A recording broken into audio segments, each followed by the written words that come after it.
Hace un par de años hicimos una especie de cierre que no se había hecho hasta ahora. El culpable fue Ángel Luis, que nos colgó a su hija cantando. Y fue... No solo. Pero cantaba muy bien, no es porque fuera su hija. El año pasado vimos por Sevilla y fue un recital de folclore que creo que nos encantó a todos. Y a mí se me ocurrió decir este año, digo, pues si queréis podemos hacer uno que conozco a Menclar. El caso es que me conozco hace tiempo y siempre que le he propuesto que viniera, viene.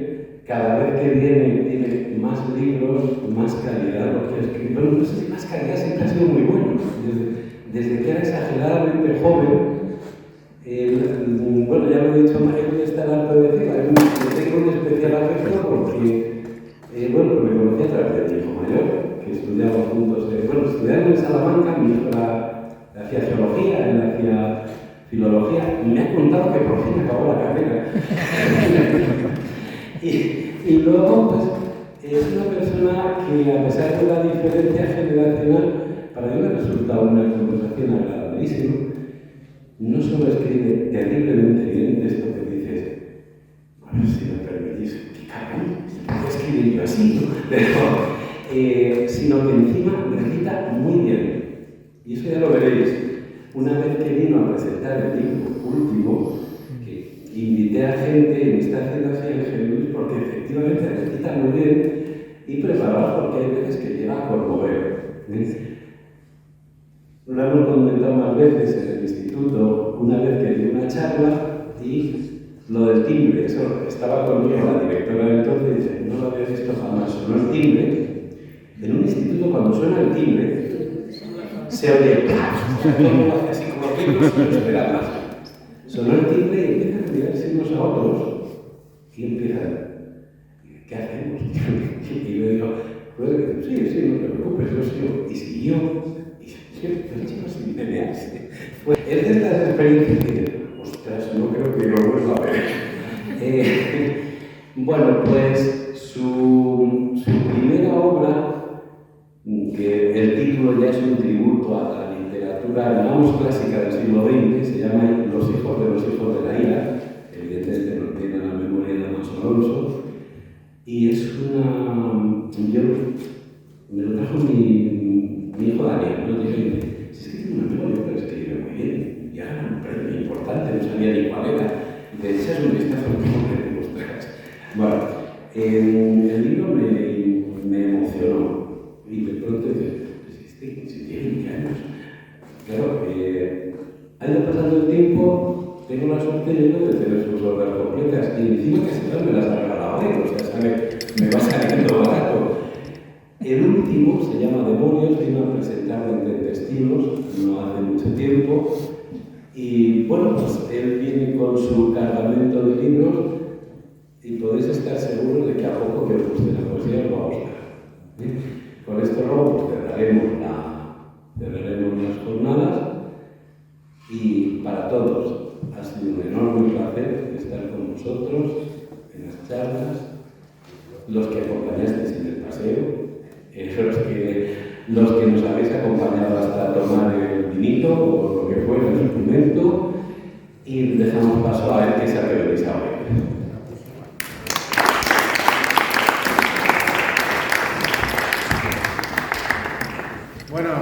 Buenos días, buenas tardes ya, muchísimas gracias, es un placer estar aquí, gracias a Jesús, gracias a los amigos del foro y a vosotros por estar aquí en esta mañana. Es un placer poder cerrar estas jornadas. He visto ha habido amigos y amigas que han participado que admiro mucho y así que bueno, poder intentar darle un final poético a esto está muy bien.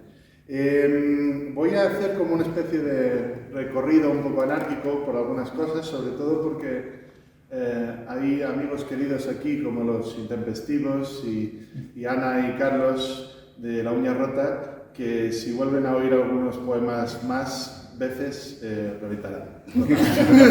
Físicamente imposible ya.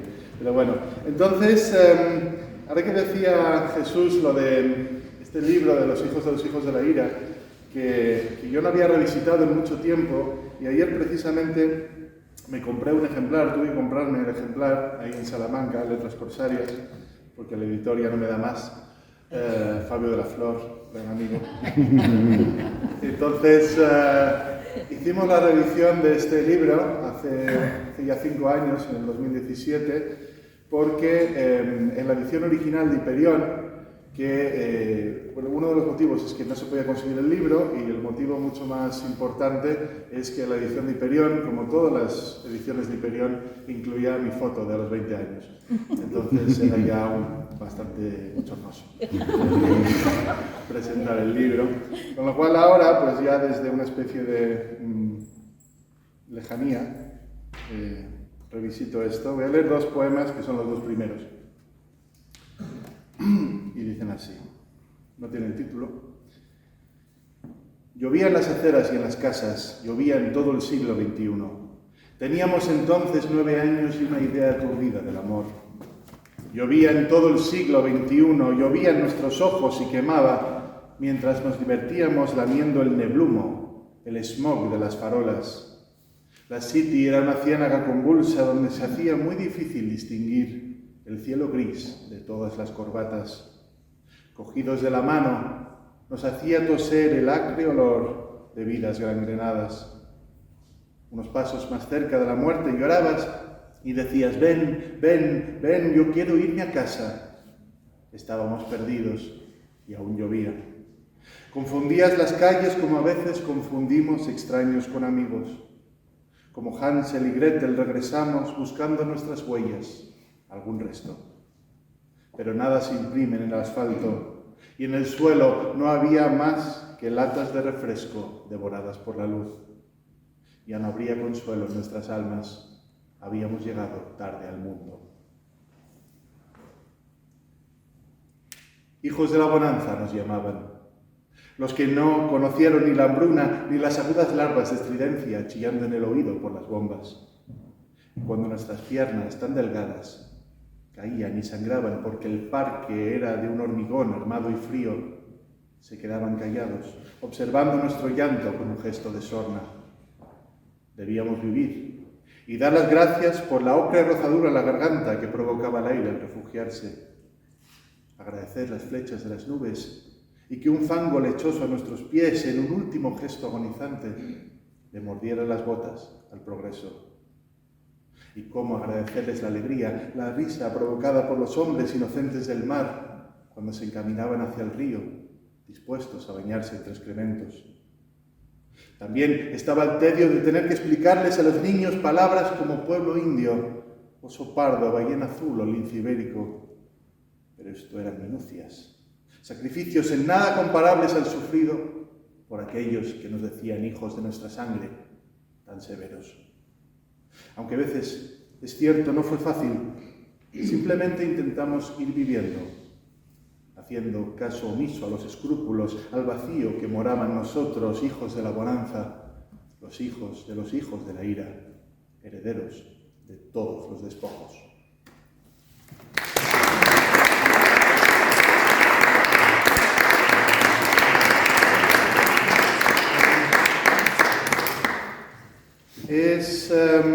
Es verdad que los poemas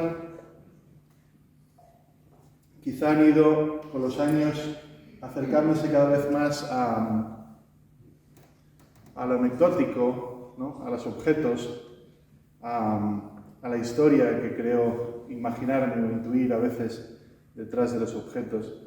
Y como estos días precisamente he estado viajando mucho, lo estaba comentando antes, dependo fundamentalmente de 2 cosas. Uno es un Ford Focus del año 2004, que contamina tanto que no se puede llevar a ningún lado ya. Y el otro es una maleta de Samsonite, que te cagas. Sin estos elementos mi carrera poética sería imposible. Y esta maleta fue un regalo, aquí está en este poema. Y cuando abrí la maleta, como es una maleta fija, carísima, pues tenía dentro un trocito de papel de una especie de control de calidad de Samsonite que te daba el nombre del tío que había revisado esa maleta. Entonces le escribí este poema. Se llama Atila, con 2 T's. Terminó la primera juventud y con su fin llegó el primer regalo de madurez. No fue una corbata, porque no usa corbata, ni tampoco un par de calcetines. Fue una maleta buena. Una maleta dura, de esas que uno contempla con envidia acompañando al paso a los pilotos y a las ejecutivas en el Prat. Hermosa, la maleta más odiada por los cestos azules que delatan volúmenes y excesos en las puertas de embarque. Ese fue su regalo. Y al abrirla, admirando los bolsillos y el forro suave, el cierre con su código secreto descubrió un trozo de papel con un mensaje, inspeccionado por Attila Bleds.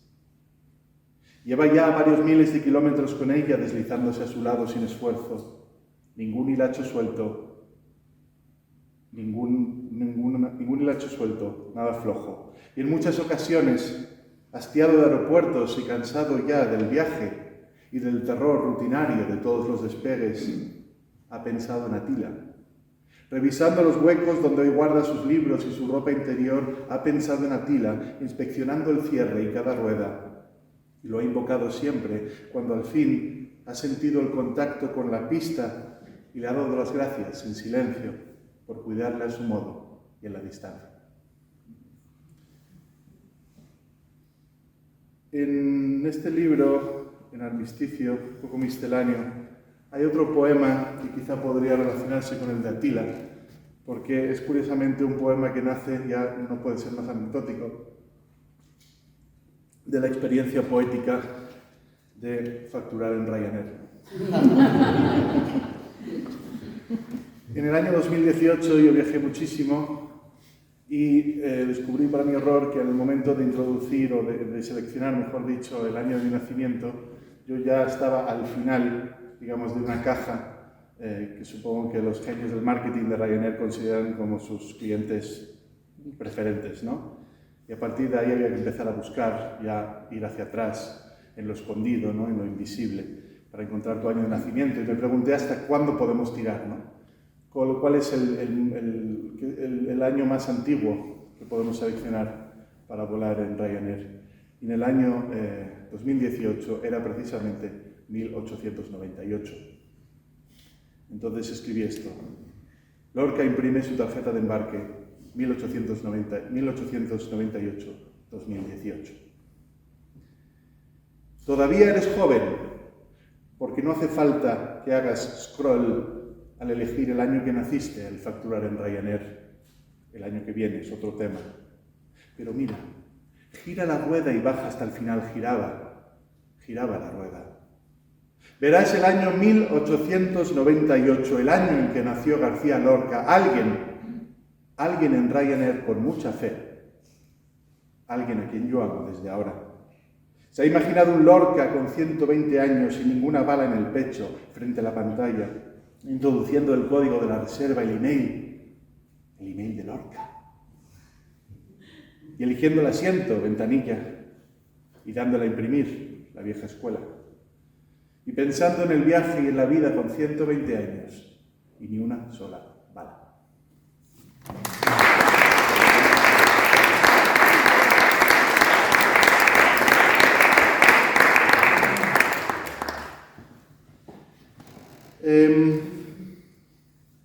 Siguiendo con esta estela anecdótica,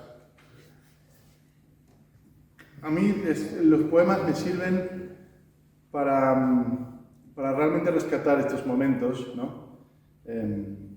Podrían ser perfectamente entradas en un diario si fuera diarista, o podrían ser incluso cuentos si escribiera cuentos, pero bueno, son poemas, y son poemas para rescatar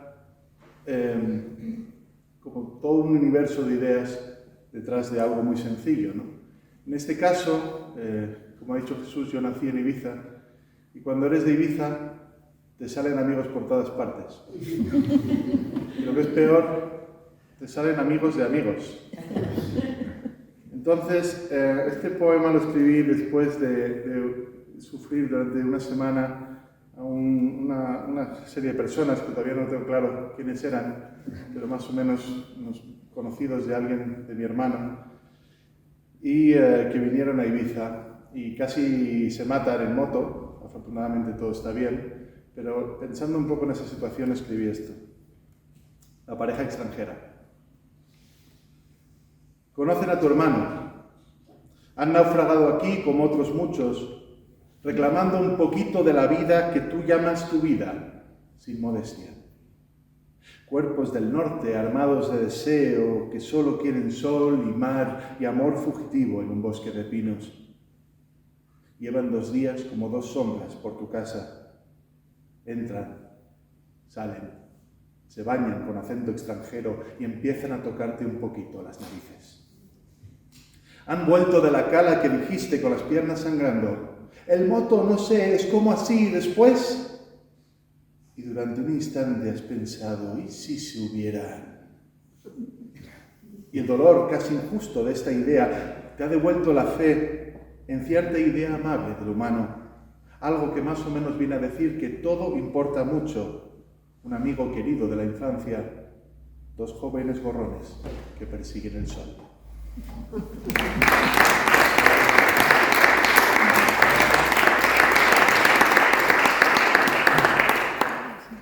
En esta...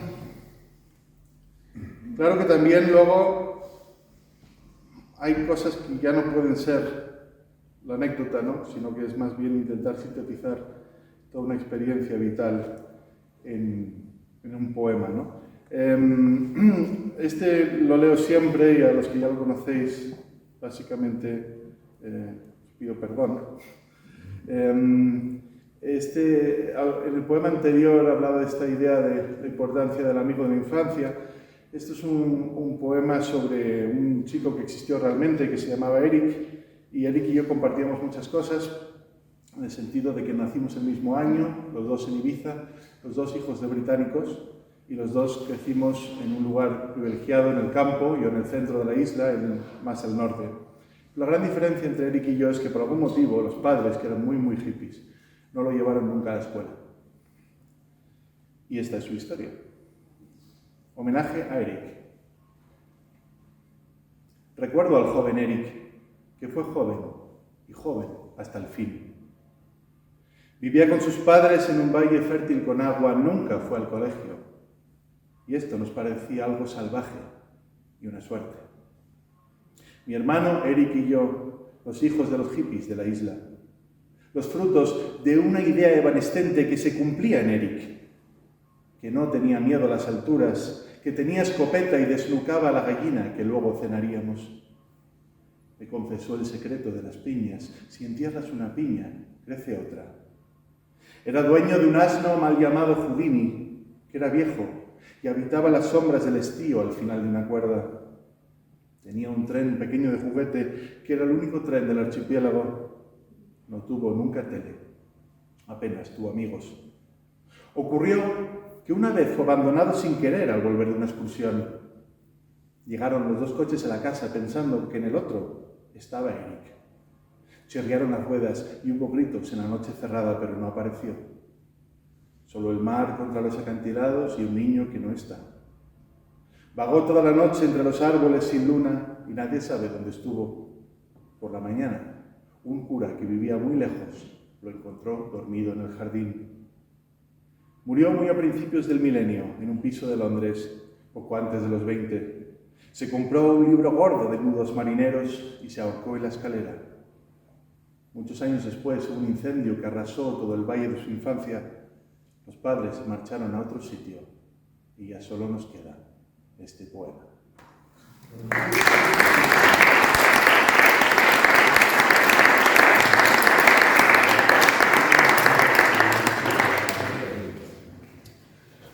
¿Cómo lo lleváis? ¿Bien?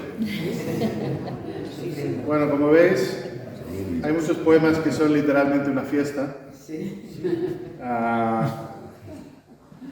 Y nos adentramos ya en el terreno de lo fatal. Este libro, La Policía Celeste, tiene varios poemas que me gustan porque son poemas en los que he intentado de alguna manera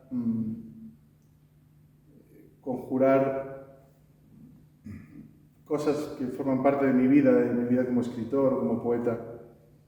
Y una de ellas, interesante para mí al menos, es la idea, parte de la traducción poética, que hago mucho, y lo interesante en este es un intento no de traducir un poema, sino de contar un poema, como quien cuenta una película, ¿no? Este poema se llama Esperando el Halley en 2061, y realmente es un poema que te cuenta otro poema, un poema de Stanley Kunitz que se llama precisamente El cometa Halley, y que os recomiendo si lo podéis buscar. Esperando el Halley en 2061.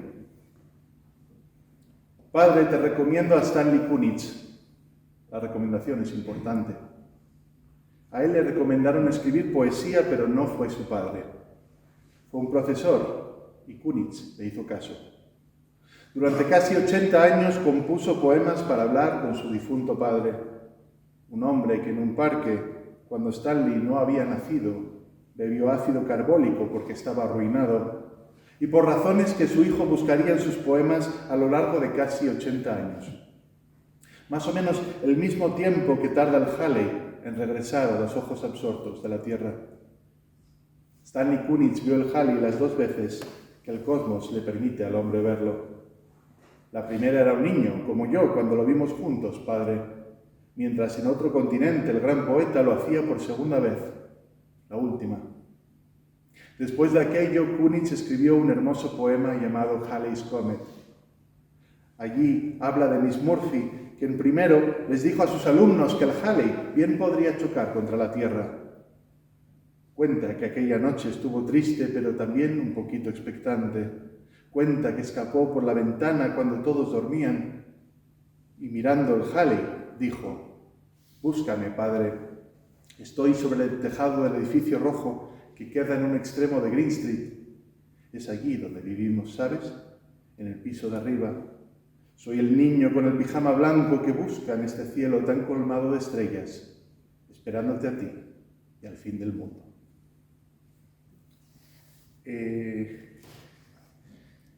También hay momentos para cierto humor o cierta ironía. Quizá esa única manera, me lo preguntaban el otro día, ¿no? Si el humor o la ironía es una herramienta buscada o si es otra cosa, ¿no? Y dije, bueno, yo creo que quizá, no lo había pensado mucho, pero quizás sea directamente pues, una consecuencia de intentar lidiar con algo que es complicado, ¿no? Una especie de mecanismo de defensa. Aquí hay 2 poemas que tienen que ver con un solo hecho, es decir, una sola situación que genera 2 poemas, o sea que es muy rentable, la verdad. Y es, si lo encuentro, aquí está, debería estar, aquí. Y es una sola visita a la cardióloga de mi padre. Mi padre solo lleva como 40 años en España y por lo tanto el dominio del castellano es nulo. Entonces, por orgullo siempre iba solo a ver al cardiólogo que le caía muy mal, el doctor Laplaza. Y un día volvió feliz y contento. Entonces yo empecé a acompañarlo para ver qué pasaba y para que nos contara qué le pasaba.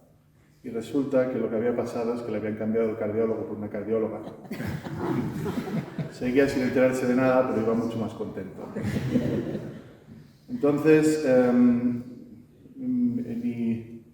mi fama local en Ibiza es muy limitada, pero existe. Entonces mi padre entendió esto pronto, nunca ha leído un libro mío, nunca ha leído un poema, pero sí que ha aprendido a decir, este es mi hijo, el poeta. Y se llama así, mi hijo, el poeta. Si el padre llega tarde no es porque tenga miedo, ni porque arranque al fin la primavera y con ella los coches deshuesados que ponen rumbo al mar. Si el padre llega tarde a la 3ª planta, sala 6, cardiología, será por un despiste o porque quiere, porque con todo es dueño todavía de esas pequeñas cosas que no importan. Y dice nuestro nombre y me sonríe, victorioso y anciano, y en sus ojos danza un pirata dueño de un secreto. La doctora es más joven que el poeta, y el pirata me apunta con la pata de palo y el secreto se posa en su hombro izquierdo.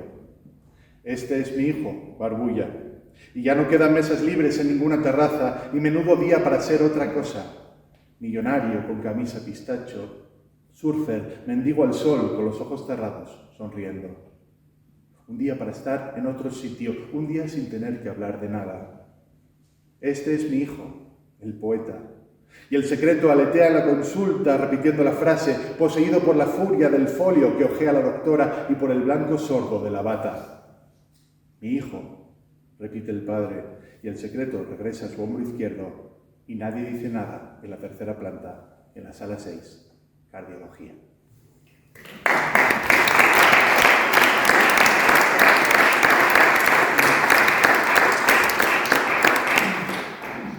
Y junto a este poema hay un pequeño poema que se llama Arte, que es inmediatamente después de este pequeño momento bochornoso de padre viejo verde, cardiópata.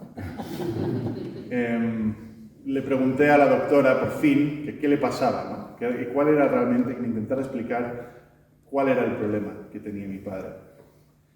Y entonces nos hizo un dibujito. Y el poema se llama, como he dicho, Arte.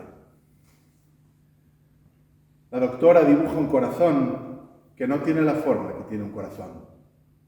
Un corazón enfermo, un vienés que baila mal el vals, la bomba atómica del hombre que hay sentado a mi derecha.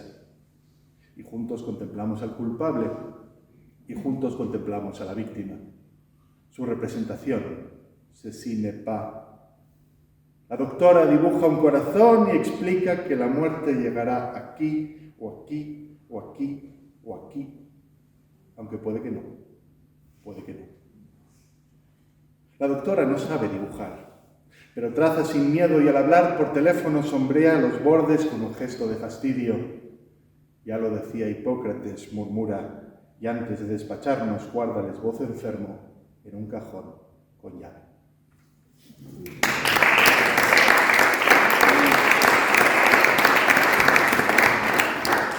Y para acabar este recorrido por este libro, antes de daros la chapa con demonios durante 45 minutos más,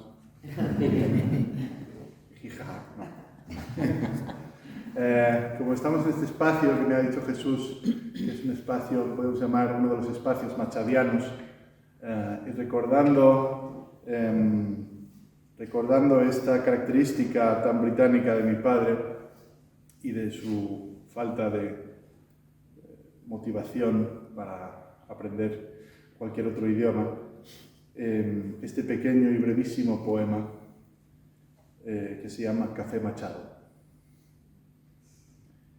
En cada error existe una verdad. El corazón enfermo de mi padre no debe estimularse con café, pero no se resigna. Su vida nunca fue descafeinada ni sin alcohol. Un poco es algo, dice, y por eso pide siempre café machado. Es manchado, corrijo. Un café manchado, dice, y de pronto me siento un asesino.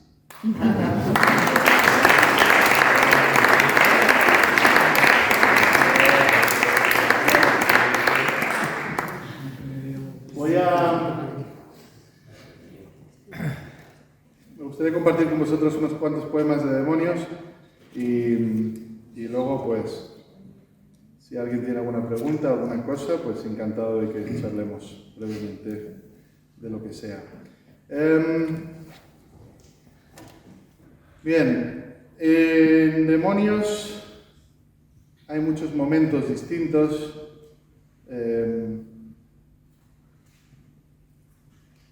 Voy a leer este que es el más amargado para que nos animemos todos un poco. Se llama Retrato del poeta adolescente y me dio mucho gusto presentar el libro en Ibiza y que acudieran por fin varios amigos de la infancia y del instituto, porque realmente es un poema contra todos ellos. Retrato del poeta adolescente. Un poema que no hable de tu infancia, que no mencione nunca que el amigo que un día de repente fue un recuerdo. Un poema que no tenga palabras, que contenga los sábados de otoño cuando nadie llamaba para el cine. Un poema sin años de instituto y sin amores huérfanos exageradamente exagerados. Esto estoy escribiendo. Un poema sin referencia alguna a tu dolor, a la cueva que hiciste con tus libros mientras ellos quedaban en la playa. No voy a recordarte aquellos años. Este poema puede ser distinto, tienes tiempo, conoces los atajos, los trucos y los golpes de efecto que funcionan casi siempre. Ponte a ello, pues. Escribe cosas nuevas.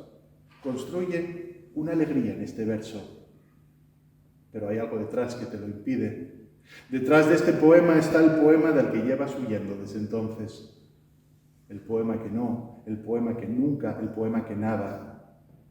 Un poema de piel de ruiseñor que desea el deseo y que no quiere ser distinto, raro, que querría dejar de ser poema para ser cuerpo, culpa, su secreto guardado en un diario rosa palo o algo igualmente cursi, da lo mismo. Lo que quiero decir es que no puedes escribir el poema que hay detrás, pero tampoco puedes conjugar las palabras de otro modo. Por eso esto no es nada. Es un poema que niega toda relación con el pasado triste de medusas cazadas en la orilla, cuando ellos se reían bajo el sol, y cuando ellos se amaban bajo el sol, y tú escribías versos en el agua.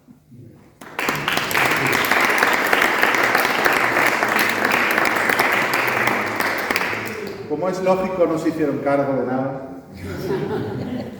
Parecía todo maravilloso.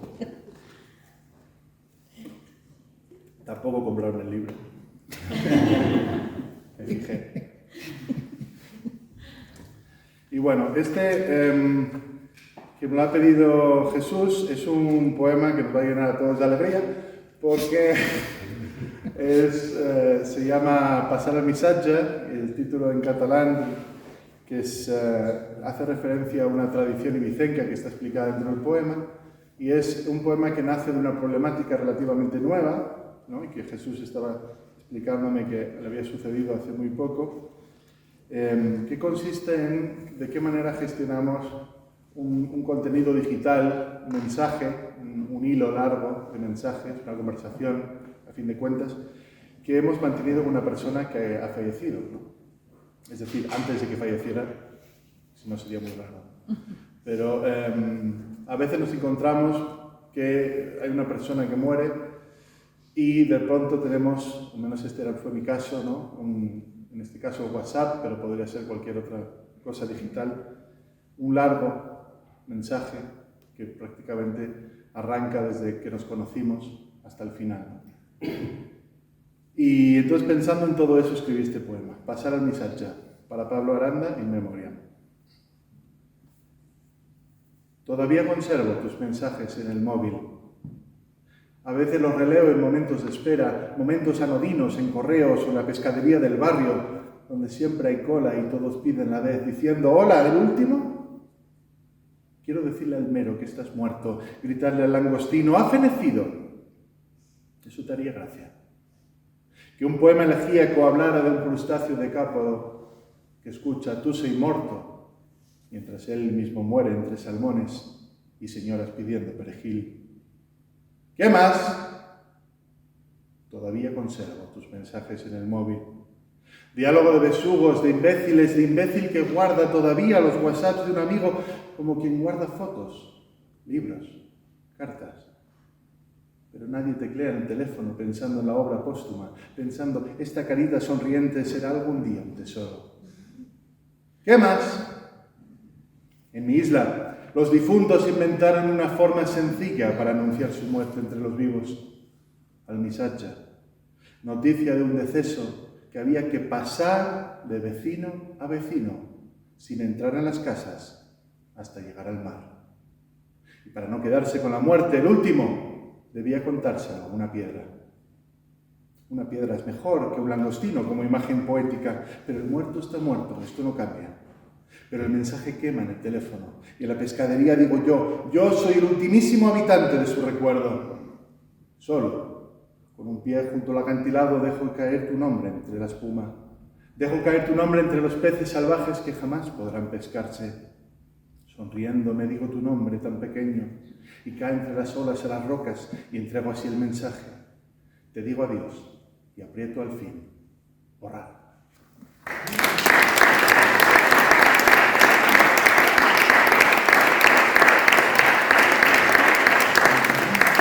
Bueno, me gustaría leer un par de poemas más.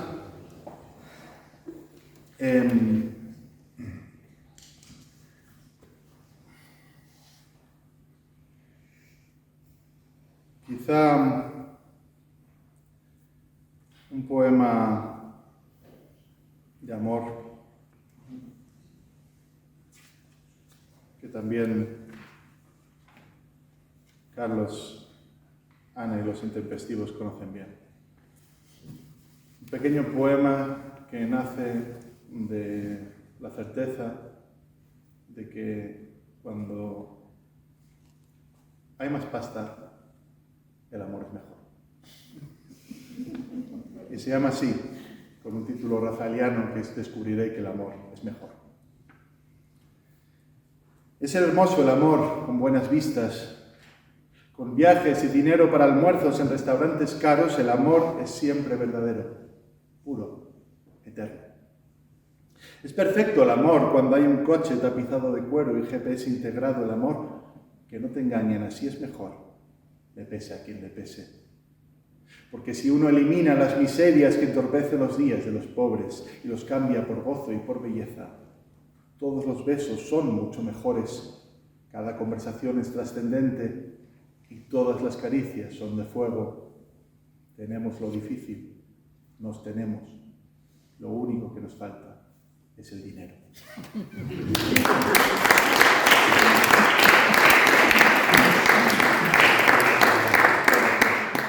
Bueno, me gustaría acabar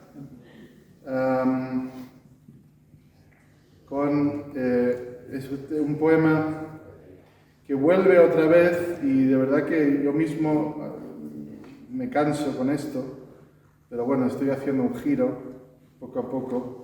Es un poema que vuelve, no sé si de manera definitiva, sobre esta figura casi mitológica para mí del padre, ¿no?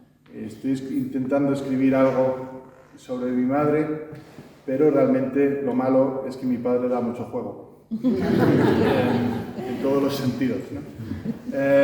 Entonces, yo crecí en esta casa de Ibiza maravillosa que tenía mi padre fue ceramista toda la vida, teníamos un taller detrás, entonces teníamos absolutamente toda nuestra disposición para poder aprender todo lo que hubiéramos querido sobre la alfarería y sobre hacer cerámica. Y tanto mi hermano como yo nos graduamos en poder hacer, pues, básicamente pequeñas bolas y poner una bola encima de otra y hacer una especie de hipopótamo amorfo. Y hasta ahí llegó nuestra posibilidad o nuestros deseos de aprender, ¿no? Y mi padre entonces, renunciando, pues, aglutinando quizá años, décadas de experiencia en una sola frase, para que no la cagáramos tanto, pues nos intentaba explicar que si la bola era muy grande, que se iba a partir dentro del horno, ¿no? Y entonces nos ponía un ejemplo fácil de entender para que pudiéramos saber cuándo la bola del hipopótamo era demasiado grande. Y Piquien: sospecho de las piezas más grandes que su puño. El puño de mi padre, que sin amenazar representa volúmenes, fronteras, las masas que no deben, que no pueden ser sólidas. Cualquier cosa más grande ha de ser hueca, y cualquier cosa hueca ha de respirar. Es lo único que sé, lo único que aprendí de su oficio, que hay pocas cosas sólidas, que es rara la escultura que no contenga el eco del secreto, que no existe cerámica en el mundo que no respete el puño de mi padre. Y a 1200 grados los hollares de sus caballos eran de verdad. En el infierno, vivos, respiraban exhalando el vacío de sus cuerpos, los secretos que habían compartido con mi padre y que solo podría revelar la destrucción. Cualquier cosa más grande que su puño me conduce a la idea de la muerte, al presagio ominoso de un error de cálculo, a caballos reventando en trincheras de fuego de Verdún, montañas de animales que se ahogan o que vagan igual que pensamientos al final de un poema. Pero el puño de mi padre, cerrado sobre las verdes sábanas, no estima los límites de nada. Si pudiéramos hacer un molde, hacer un vaciado, que él lo supervisara. 8 millones de caballos murieron en la Gran Guerra, casi todos de agotamiento. Mi padre abre la mano y los planetas se avergüenzan un poco de sus núcleos. Hacen fiestas los potros de Altamira y retumban los cráneos vacíos de todos los guerreros de Xi'an. Abre la mano y vuelan murciélagos albinos en las cuevas del Cáucaso, chillando como alarmas que alertan del final de la alegría. Llega el frío. Los cuerpos se contraen y migran los caballos hacia el sur. El tiempo acumulado se hace sólido y algo en alguna parte se fractura, porque no puede ser de otra manera, porque es la ley del puño de mi padre.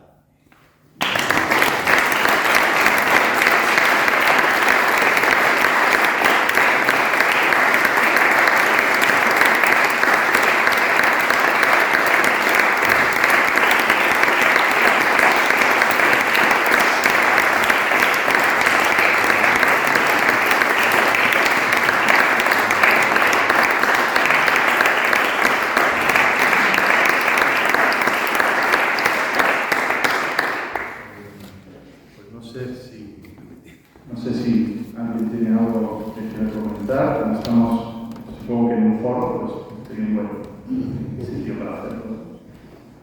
Bueno, a mí me ayuda para acompañarle. Que lo has hecho bien. Muchas gracias.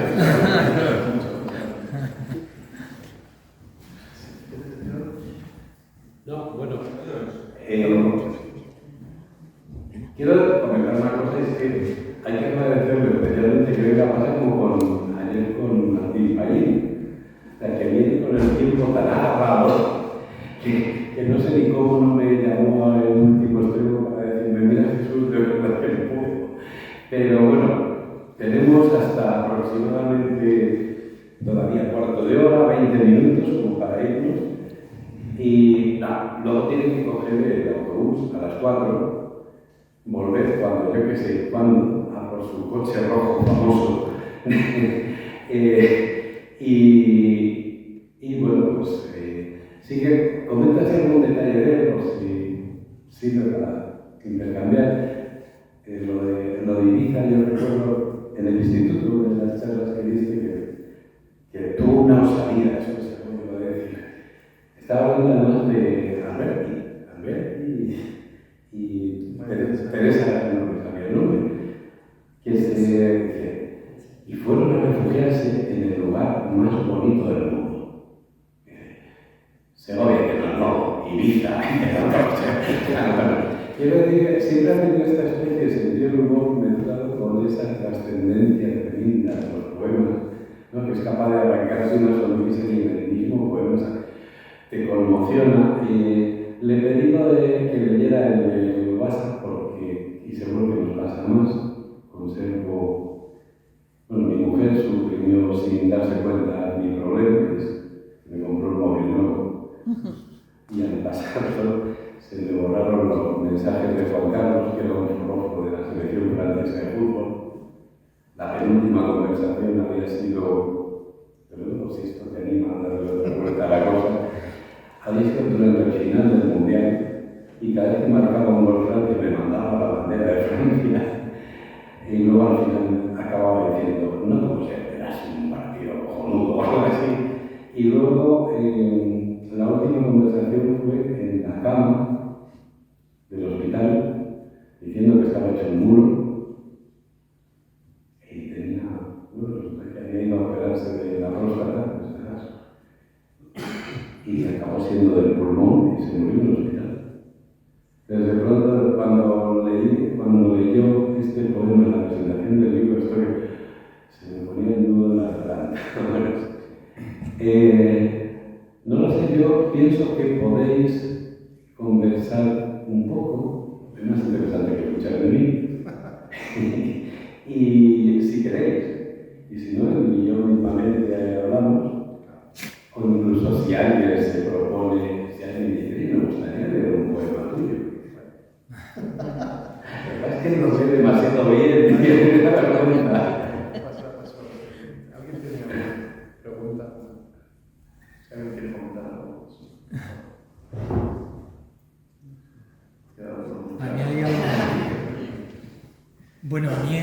hay algo que siempre me ha sorprendido de la poesía y de los poetas, ¿no? Que es, pues, justamente ese proceso que hace que la realidad se transmute en un poema y que ese poema trascienda la realidad, ¿no? Bueno, lo dice alguien que no escribe poemas, ¿no? Y que siempre tiene la sensación de que hay como una especie de alquimia interior que hace que ese fuego se prenda, ¿no? Esa chispa me parece algo mágico e inaprensible al mismo tiempo, ¿no? Creo que un poeta es muy difícil de crear y al mismo tiempo a lo mejor hay poetas que no han descubierto que tienen esa chispa que les podría hacer escribir poemas.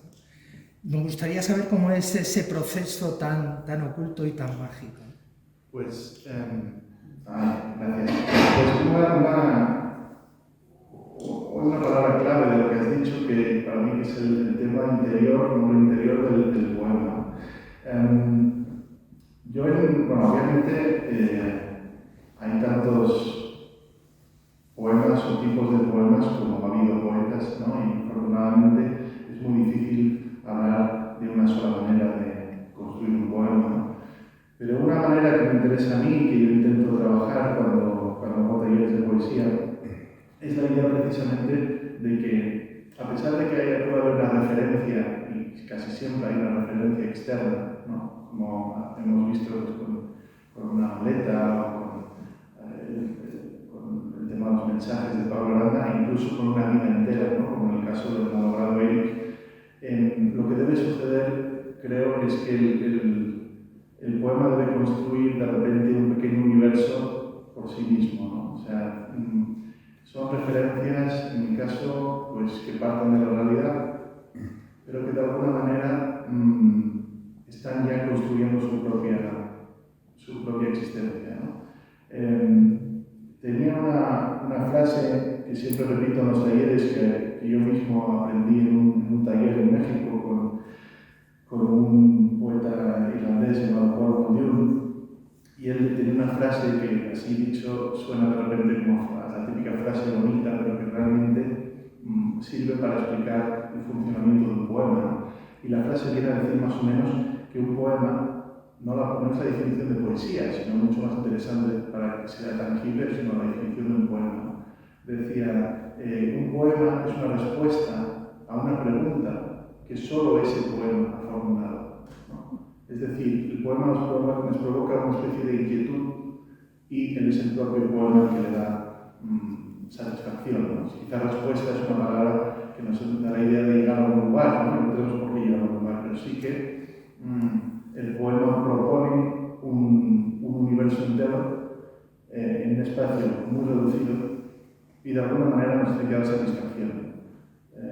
Tenemos que tener la sensación de que nos hemos llevado a lo del poema. Y por eso me parece tan interesante también plantear a veces, o muchas veces, y sobre todo en Memorios está, la idea de romper la cuarta pared, ¿no? De con el lector, de recordarle al lector que está leyendo un poema, ¿no? En un poema como el de Eric, recordar precisamente al final, ¿no? Con ese último verso, decir es que en verdad hubo una vida, pero lo que estamos asistiendo ahora es un poema. El poema que de alguna manera resucita, ¿no? El propio poema del Misacha, ¿no? Nos está diciendo, bueno, has metido aquí un langostino, pero tú como poeta, podrías haber metido otra cosa, porque un langostino es una cutrez en un poema elegíaco como Dios manda. Entonces, de alguna manera, es recordar el mecanismo del poema, ¿no? Es como decir, mira, el poema está construido así, ¿no? No tiene muchas trampas, ¿no? O sea, te enseño yo las trampas. Más o menos. Gracias. Más cosas incorporándoles. Te iba a preguntar,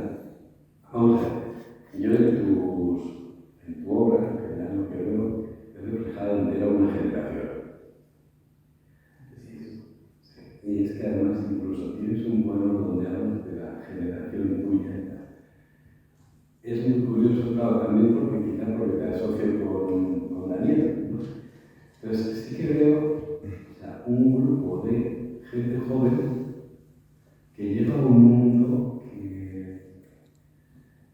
que no es exactamente X, tampoco es Y, y que estáis como buscando muy a menudo, o sea, todo, en general tú recuerdas lo del libro, el tema del libro, o sea, cuando se ve libro, una especie de análisis permanente de sensaciones, sentimientos. Lo curioso es que apenas aparecen aspiraciones de futuro, es una especie de autoevaluación. El problema es que cuando luego lo oyes dices, sí, es una generación, pero también es la nuestra, porque estamos siempre autoevaluando. ¿No? ¿Sabes qué? Por lo que hago es que me llega uno de que los que no con el problema de tener hijos, de una casa, de los que ibas hablando, de los problemas de estos, para mí seguirá siendo siempre joven, ¿no? Sin casa propia, con el coche viejo, sin acabar de tener un trabajo. Bueno, yo creo que hay creo que la nostalgia como característica no es una cosa que está en la literatura contemporánea, yo creo que desde finales del siglo XX, todo es una nostalgia continua, ¿no? Y ahora estamos asistiendo un poco a la orgía de la nostalgia, ¿no? Lo estamos viendo en las series, en todo, ¿no? Es una especie de vuelta, todo tiene que de alguna manera repetir algo, ¿no? Y estamos encontrándonos con generaciones mucho más jóvenes que tienen una nostalgia impostada, ¿no? Que ni siquiera es una nostalgia de algo vivido, sino de lo no vivido, ¿no? Yo creo que en el fondo la poesía joven siempre ha sido muy parecida. Es decir, la poesía joven de los románticos, ¿no? Los poemas de Keats, son también, contienen esas dudas y esa manera de estar en el mundo, ¿no? Hasta cierto punto creo que la poesía debe ser siempre joven, ¿no? En el sentido de que solo la juventud primera da esa osadía, ¿no? de repente de pensar que uno llega para analizar el mundo, ¿no? De hecho, mis poemas cada vez se acercan más a lo cotidiano y a lo pequeño, porque cada vez me siento menos autorizado para escribir algo que diga somos los hijos de la bonanza, o somos los hijos de la ira, ¿no? Entonces, bueno, sí que hay características que desde luego yo veo en los poetas y las poetas que tienen ahora mismo, pues yo qué sé, de 20, 25 años más o menos, que tienen que ver pues, con la precariedad, con un montón de desilusión, con la cuestión de preguntarse qué futuro van a tener, con los mensajes constantemente pues, que el clima está hecho polvo, todo está hecho polvo. Pero a pesar de eso, yo creo que la idea de que todo está hecho polvo siempre es una cosa muy joven. Es decir, uno llega al mundo y siempre se lo encuentra un poco estropeado. Todas las generaciones creo que tienen eso en común. ¿Queréis comentar algo? Sí. Quería preguntarte a ver qué piensas o qué piensa también tu generación con respecto al futuro de esta poesía. ¿Tú crees que, no sé, pasaréis realmente, como pasó por ejemplo el 27, a esos manuales de literatura, a esa calidad? No sé, a mí me inquieta saberlo porque es un tipo de poesía donde se mezcla, pues no sé, lo moderno, cogéis poco de lo antiguo, pero resulta muy interesante. Y también quería consultarte si crees que tus poemas, al recitarlos, los mejoras de lo que son realmente. Bueno, eso seguro. Estoy convencido que ¿Tú qué piensas de ello? Bueno, sí. Tenía una frase sabia de mi madre que es: se puede vender cualquier coche bajo la lluvia. Entonces, incluso mi Ford Focus recién lavado es mucho más presentable, ¿no? Una forma de lavar los poemas, de darles un poco de pulido y de lustre. En cualquier caso, lo que comentas del futuro, bueno, eso desde luego primero que no se puede saber de qué manera, ¿no? Sí, el otro día estuve en un congreso en León en el que hablaron personas muy autorizadas y de la academia y de la Universidad de Oviedo que se preguntaban, ¿no?, por las generaciones poéticas nuevas, ¿no? Hablaban de los poetas nacidos en los 60, los 70, incluso y más o menos los que habían nacido a mediados de los 80 nos quedábamos ya como demasiado en tierra de nadie. Yo lo que sí que puedo decir es que desde luego hay muchas poéticas muy distintas, ¿no?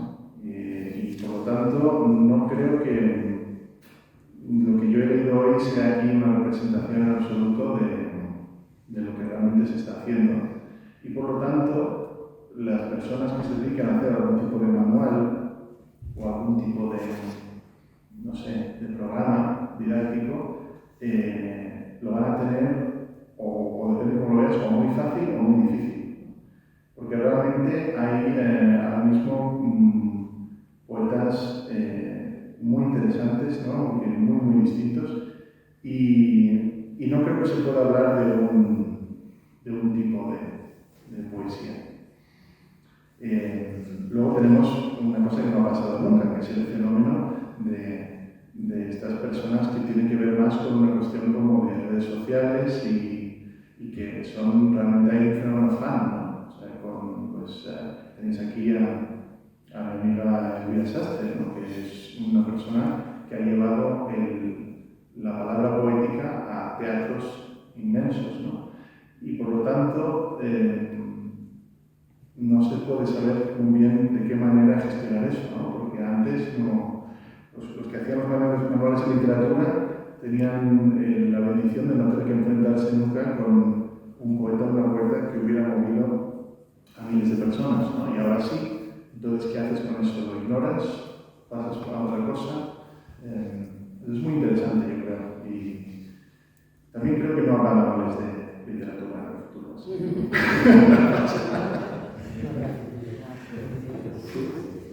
Bueno, no sé si alguien quiere comentar algo más.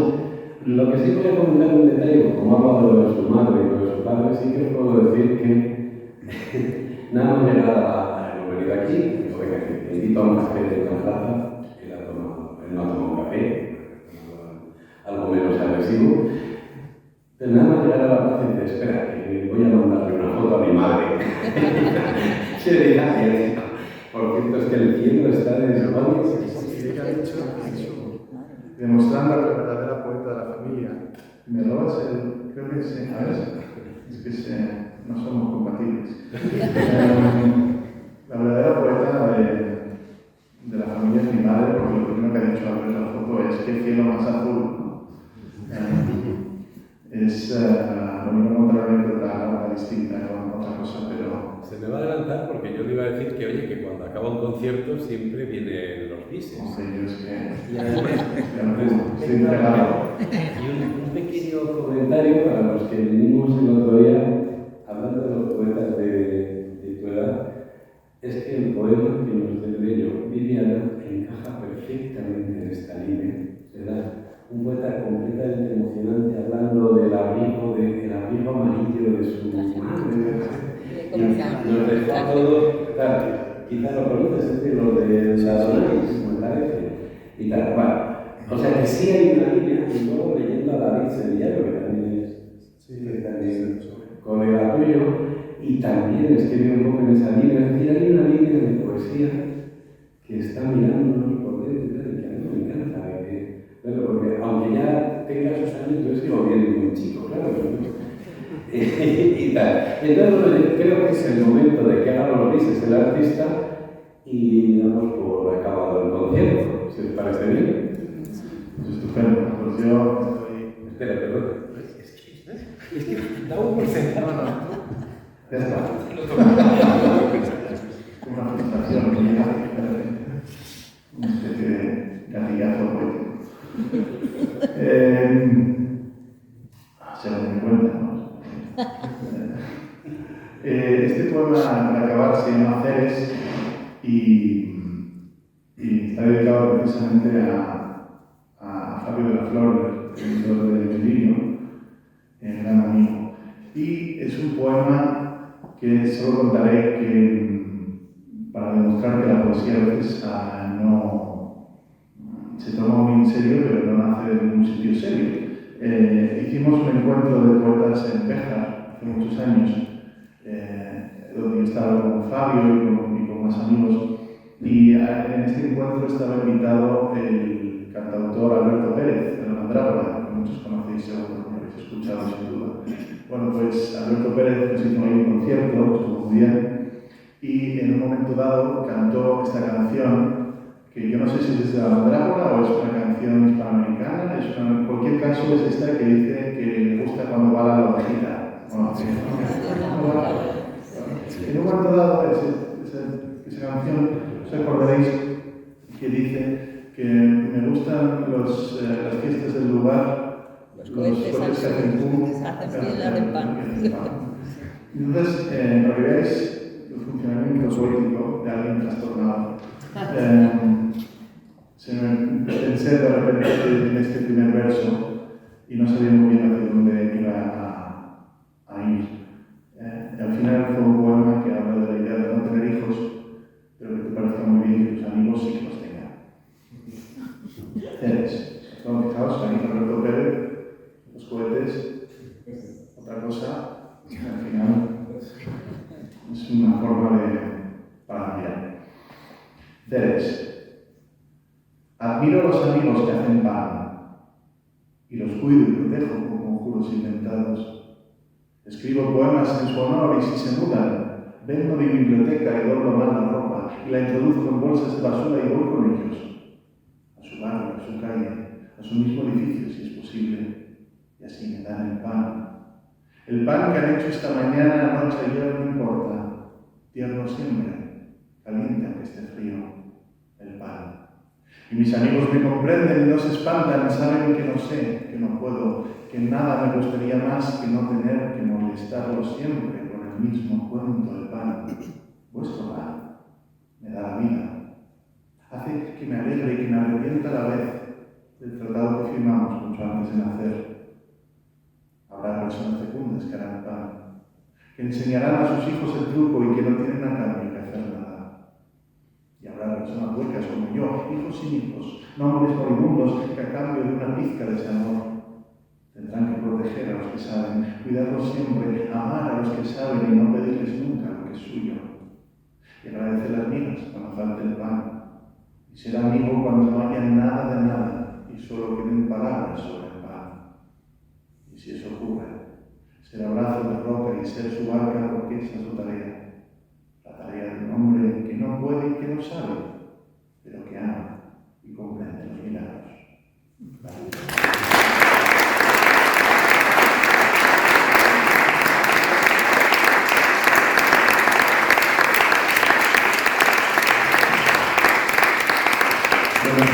Muchas gracias nunca me gusta esto, gracias a todos los oyentes. Pues sería primero decir gracias a todos menos a ese señor que está ahí. Muchas gracias. Ha sido un placer estar con él. Y os recuerdo que hay de este último libro que se llama Demonios, donde hay una foto angelical en la portada, a pesar de llamarse Demonios, que es el niño. Y bueno, pues si lo compráis, lo podéis dedicar. Si no, de todos modos, todo el mundo es bienvenido. También tenemos, queda feo decirlo, la lotería, con la cual nos permite mantener cierto nivel de actividad en el foro, que uno no sabe ni cómo, pero al final siempre tiene Pepe dinero para una nueva cosa, ¿verdad? Calculado.